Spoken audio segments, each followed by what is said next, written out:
ऐसा लग रहा है कि आदिवासियों का सरकार नहीं है, यहाँ आदिवासी मुख्यमंत्री नहीं है। हम लोग बड़ी असहाय महसूस कर रहे हैं। मेन मुद्दा तो हम लोग का सनातन धर्म कोड है।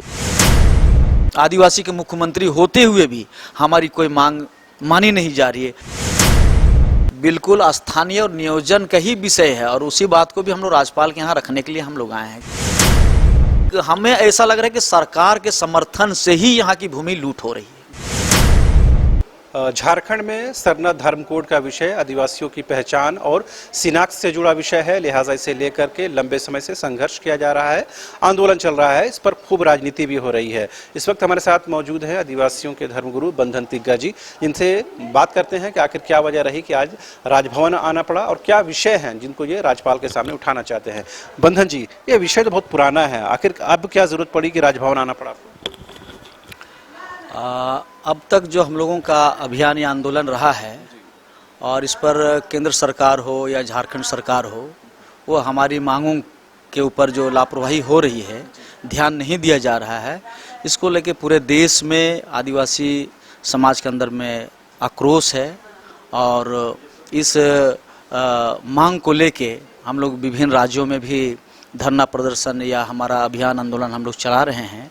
तो मेन मुद्दा तो हम लोग का सनातन धर्म कोड है। इसके अलावे और भी कई मुद्दे हैं झारखंड में, जैसे नियोजन नीति, स्थानीय नीति और बैकलॉग की नियुक्ति, आरक्षण का मामला और आदिवासियों की जो बकात भुइयारी, पहनय, मुंडई, डाली कटारी, बहुत सारे ऐसे ज़मीन है जो रोज़ाना अखबार में पढ़ने को मिल रहा है। और जैसे हमारे जो डीसी होते हैं यहाँ के, जो कस्टोडियन हैं, और उनका मने देख रेख में जो ज़मीन है, उस ज़मीन को भी मने लूटा जा रहा है। मतलब यहाँ जितने भी, चाहे ऐसा लग रहा है कि आदिवासियों का सरकार नहीं है, यहाँ आदिवासी मुख्यमंत्री नहीं है। हम लोग बड़ी असहाय महसूस कर रहे हैं और इसलिए आज जो हमारा सरना धर्म रक्षा अभियान के जितने भी अनुषंगी संगठन हैं, सभी संगठनों के हमारे पदाधिकारी आज राज्यपाल महोदय से हम लोग मिलने के लिए आए हैं। उनको ये बताने के लिए आए हैं कि झारखंड राज्य में आदिवासी जो 5वीं अनुसूची में रहते हैं, शेड्यूल एरिया में रहते हैं और उनकी कोई मांग मानी नहीं जा रही है और आप हमारे गार्जियन हैं। आदिवासियों का ज़मीन लूटा जा रहा है, आदिवासियों के साथ में घोर अन्याय किया जा रहा है। कोई भी मांग आदिवासी के मुख्यमंत्री होते हुए भी हमारी कोई मांग मानी नहीं जा रही है और इसलिए राज्यपाल महोदय, आप हमारे कस्टोडियन हैं, हमारे गार्जियन हैं, आप आदिवासियों की रक्षा करें। आदिवासियों के मांग पर आप राष्ट्रपति और केंद्र सरकार को हमारी मांगों को आप अवगत कराएं, अन्यथा हम आदिवासी फिर सड़कों पर उतरेंगे और बड़ा आंदोलन हम लोग करेंगे। ये हमारी मांग। इसके पहले भी हम लोगों ने बड़ी रैली हम लोगों ने किया था, बहुत बड़ी रैली मोराबादी मैदान, जहां लाखों लोग आए थे और हम लोगों ने अपनी मांगों को केंद्र सरकार, राज्य सरकार और राज्यपाल महोदय को हम लोगों ने अवगत करा है। बस हम लोग अब जो हमारी मांगे थी, जो हम लोगों ने लाखों की संख्या में यहाँ आकर मोराबादी मैदान में अपनी मांगों का आवाज़ उठाया था और उसी को याद दिलाने के लिए हम लोग राज्यपाल महोदय से आज मिल रहे हैं। एक विषय आपने उठाया कि नियोजन नीति, नियोजन को लेकर सरकार ने कुछ कदम उठाए थे लेकिन जिसको चैलेंज किया गया, बाद में सरकार से पीछे हट गई। तो नियोजन नीति कैसी होनी चाहिए जिसको कम से कम कानूनी तौर पर चैलेंज नहीं किया जा सकता? देखिए, हाईकोर्ट का भी तो कुछ निर्देशन था कि यहाँ की जो संस्कृति है या सभ्यता है, उसको लेके नियोजन नीति बनाया जाए।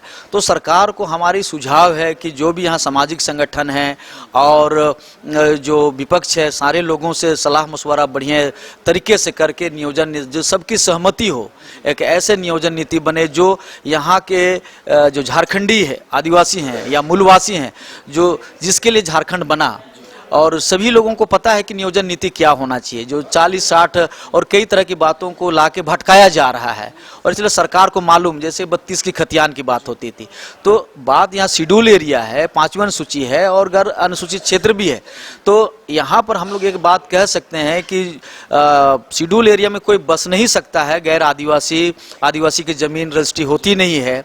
तब फिर अगर कोई भी आदमी यहाँ पर आ रहा है तो भाई, पहले भी हम लोग जो बिहार सरकार में थे तो 32 के खतियान पर ये हमारा ये जो स्थानीय नीति या मैंने यहाँ का जो मूल निवासियों के बारे में जो सर्टिफिकेट बनता था, नौकरी जो होती थी, उसी आधार पर होती थी।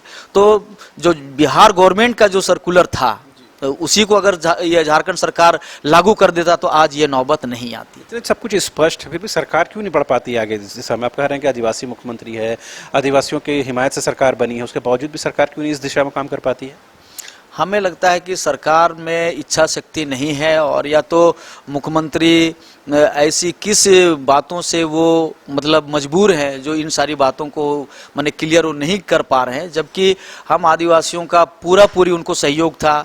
माने 28 सीट में 26 सीट आदिवासियों ने इस सरकार को दिया है। माने इतना भरोसा था आदिवासियों को कि हेमंत सरकार अच्छा करेगा, लेकिन अब सभी जो आदिवासी हैं वो काफ़ी नाराज हैं। क्या 2024 में जो संसदीय चुनाव है, विधानसभा चुनाव, इसमें कुछ असर होगा इसका? बिल्कुल होगा। सरकार यदि नहीं करेगी तो, क्योंकि जो भी सरकार आती है चाहे केंद्र हो या राज्य में, जो भी सरकार आती है उनसे उम्मीदें सभी लोगों को बढ़ जाती है, और अगर सरकार काम नहीं करेगी तो ये तो लोकतंत्र है, सरकार आती जाती रहती है। तो सरकार अगर सोच रखा है कि हम पिकनिक मनाने के लिए आए हैं तो ये उनकी बात है, लेकिन जनता को रिजल्ट चाहिए, जनता को उसको माने उनका हक चाहिए। अच्छा, एक ये सवाल है रोजगार को लेकर के। अभी जो नौकरियां मिल रही हैं, सरकार वैकेंसी ला रही है, बैकलॉग नियुक्तियां कर रही हैं, क्या ये नियुक्तियां जो हो रही हैं 1932 के आधार पर तो नहीं हो रही है? सरकार ने कोई परिभाषा भी तय नहीं की है, तो क्या इन नियुक्तियों को कंटिन्यू रखने की जरूरत है या पहले स्थानीयता का विषय और नियोजन का विषय तय कर लेना चाहिए? बिल्कुल स्थानीय और नियोजन का ही विषय है, और उसी बात को भी हम लोग राज्यपाल के यहाँ रखने के लिए हम लोग आए हैं, क्योंकि स्थानीय और नियोजन जब तक तय नहीं हो जाता है, और नहीं तो फिर बहुत सारे लोग अनुबंध पर हैं, है ना, बहुत सारे लोग अनुबंध पर है, वो लोग आ जाएंगे, और जब नियोजन और स्थानीय नीति नहीं बनेगी तो फिर यहाँ के लड़कों को फिर कोई रोजगार नहीं मिलेगा। और इसलिए हम लोग चाहते हैं कि सरकार नियोजन नीति, स्थानीय नीति तय करे, उसके बाद वैकेंसी करे। सरकार ने जो छात्र कहा कि सत्ता पर आई थी सरकार।